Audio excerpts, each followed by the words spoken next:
공정거래와 관련해 공정위에 고발이 있어야만 검찰이 기소할 수 있는 제도인 전속고발권, 공정위의 고유 권한인 이 전속고발권을 폐지하겠다는 게 문재인 정부의 공약입니다.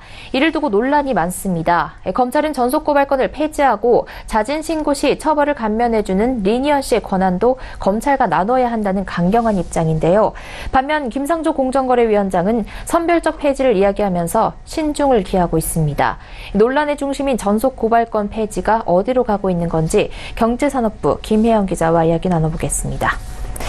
네, 김 기자, 전속고발권 둘러싸고 검찰과 공정위가 논쟁을 벌이고 있어 보이는데요. 이게 서로 권한을 갖겠다라고 싸우는 좀 밥그릇 싸움이 아닌가 이렇게도 비춰지거든요. 네, 외관상 그렇게 보이는 모양새입니다. 네. 공정위 같은 경우에는요, 전속고발권 전면 폐지에 반대를 하고 있고요.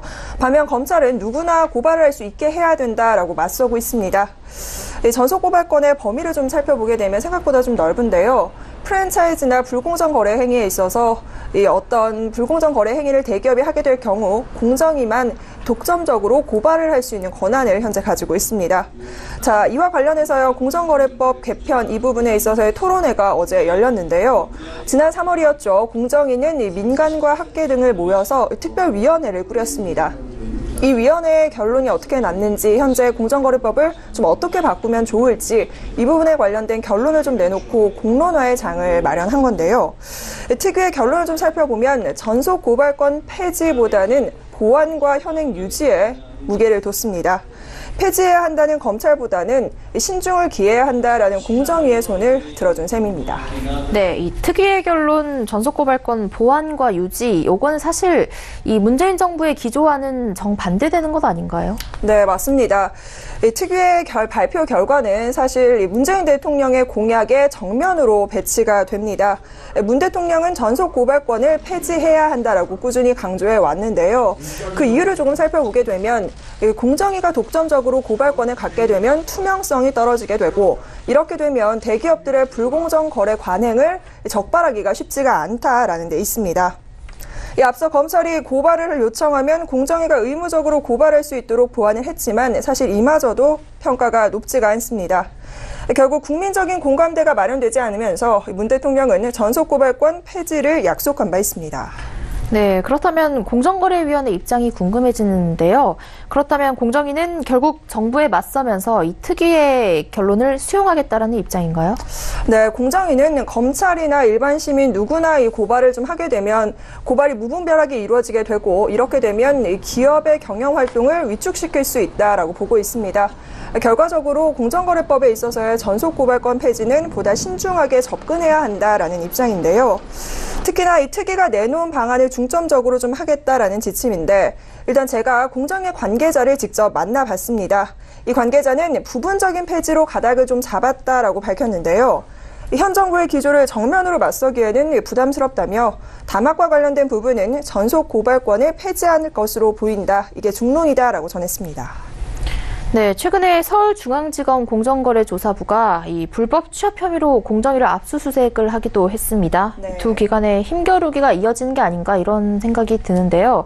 그동안 이 전속고발권 폐지를 주장을 해왔던 검찰, 지금 분위기는 어떻습니까? 네, 검찰의 반발이 굉장히 거셉니다. 어제 토론회에는 검찰과 공정위 양측 모두 나섰는데요. 팽팽한 입장차를 보이면서 정면 충돌을 보였습니다.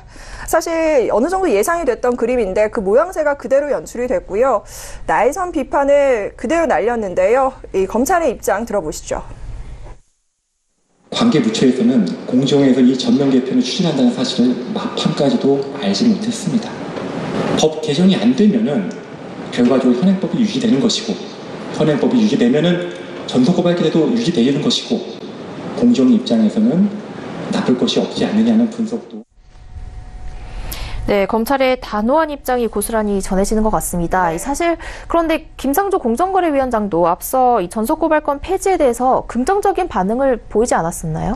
네, 이 부분을 잘 확인해야 하는데요. 사실 김 위원장은 일괄 폐지를 이야기했던 건 아니고요. 사실 부분적인 폐지를 이야기했습니다. 쉽게 말해서 전속고발권과 관련해서 모든 권한을 내려놓을 수는 없다라는 거고요. 일정 부분에 있어서는 좀 내려놓겠다라는 겁니다. 자, 우선 공정위가 가지고 있는 이 전속 고발권과 관련된 법을 좀 알면 이해가 쉬우실 텐데요.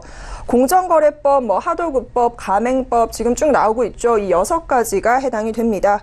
이 가운데서 이른바 유통 3법으로 불리는 가맹법, 유통법, 대리점법의 경우에는 전속 고발권을 폐지하기로 했고요. 하도급법은 기술 탈취에 한해 폐지하겠다. 표시광고법은 폐지에 앞서서 사실 형벌 조항이 상당히 많습니다. 그래서 이 형벌 조항을 조금 수정하고 보완한 뒤에 폐지하겠다라는 대로 가닥을 잡고 있습니다. 반면 최대 쟁점인 공정거래법에 관련해서는 아직까지 신중한 입장을 보이고 있습니다. 네.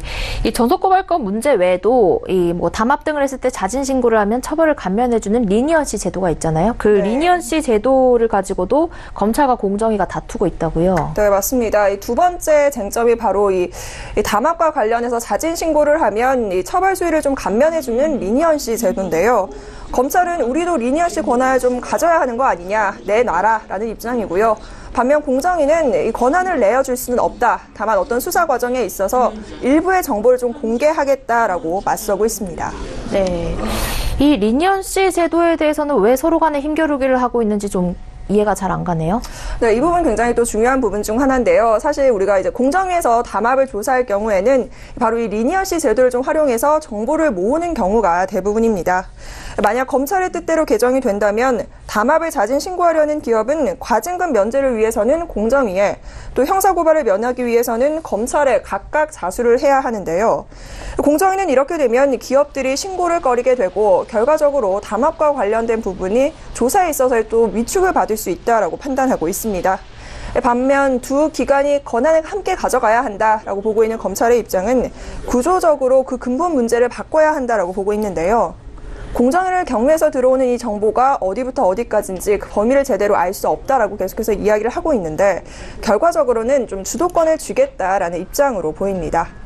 또한 오히려 이 제도가 공정위와 대기업 간의 어떤 이런 유착 관계, 유착 수단으로 악용될 수도 있다라는 부분을 지적하고 있는 겁니다. 자, 한편 특위의 부분도 중요할 텐데 특위에서는 사실 리니언시와 관련된 부분은 언급을 하지 않고 있습니다. 다만 이 부분은 검찰과 공정위가 협의해야 하는 부분이다라고 말을 아끼고 있는 상태입니다. 네, 공정위의 전속고발권 폐지 논란에 대해서 김혜영 기자와 이야기 나눠봤습니다. 말씀 고맙습니다.